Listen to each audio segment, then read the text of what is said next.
நான் உங்களுடன் ஆமாம் செல்வராஜ். நம்மோடு எஸ்பி சுப்பையா சுண்டமங்கலம் அவர்கள் இணைந்திருக்கிறார்கள். அவர்களுடைய அரசியல் பயணம் நினைவுகளை நம்முடன் பகிர்ந்து கொள்கிறார்கள். 1955 பிறந்தவன். இப்போ அரசியல் வட்டாரத்தில் எல்லாரும் ஆசைப்படுறான் காதுக்காக. அனைத்தையும் கற்று ஆசைப்பட்டால் தப்பு இல்லை, மக்களுக்கு சேர்த்து காட்டிட்டா தப்பு இல்லை. ஒன்றுமே தெரியாத முட்டாள்கள் கூட நாட்டை கெடுக்க ஆரம்பிச்சிட்டாங்க நம்ம நாட்டுக்குள்ளே. அதை வெளி மாநிலத்துக்காரனும் வந்துட்டேன் ஊர் பூந்து நம்ம வீட்டுக்குள்ளே.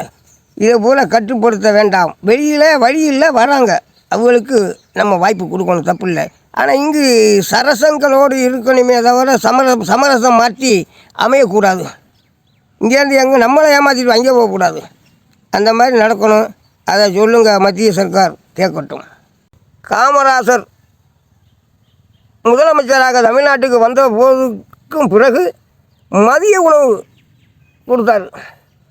அதிலிருந்து உருவாகி அதுக்கு பிறகு எம்ஜிஆர் வந்தார், அவர் வந்தார், அறிஞர் அண்ணா வந்தார்.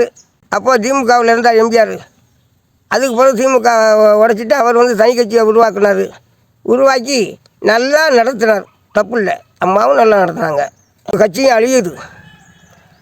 அதை தான் வருமுன் காவாதான் வாழ்க்கை வந்தபின் வைத்தூர் போல கெடுமுன்னு வள்ளுவர் சொன்னார். அந்த நெறிமுறைக்கு இணங்கி செயல்பட முடியாத எடப்பாடி இன்றைக்கி பாடுறார், ரோட்டில் கவி பாடி சிரிக்கிறார்.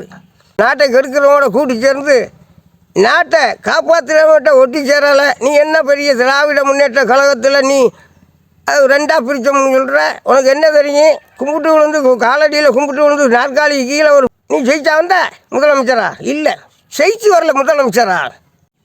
நீங்கள் கூறியதெல்லாம் சரி. ஆனால் தற்பொழுது சட்டமன்ற தேர்தல் நடக்கவிருக்கிறது. இதில் யார் ஆட்சி அமைந்தால், யார் தலைமையில் அமைந்தால் நீங்கள் நினைப்பது நிறைவேறும், சொல்லுங்கள். இந்த சட்டமன்ற தேர்தலில் நிறைய செஞ்சிருக்காரு பெண்களுக்கு. இப்போ உள்ள முதலமைச்சர் மு.க. ஸ்டாலின் அவர்கள், அவங்களே மறுபடியும் வந்தால் இன்னும் செய்வார்.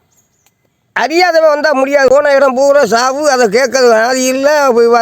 ஆளுங்க சின்ன பையில் விசிலுன்னா அப்படி அதானே, விசில் அடித்தாங்க குஞ்சுக தான் பறக்குது. அது போட்டு ஒன்றும் சாதிக்க முடியாது தமிழ்நாட்டில். இந்த சட்டமன்ற தேர்தலில் ஒரு இடத்துல கூட வர முடியாது. இவ்வளவு நேரம் எங்களிடம் உரையாடியதற்கு நன்றி ஐயா.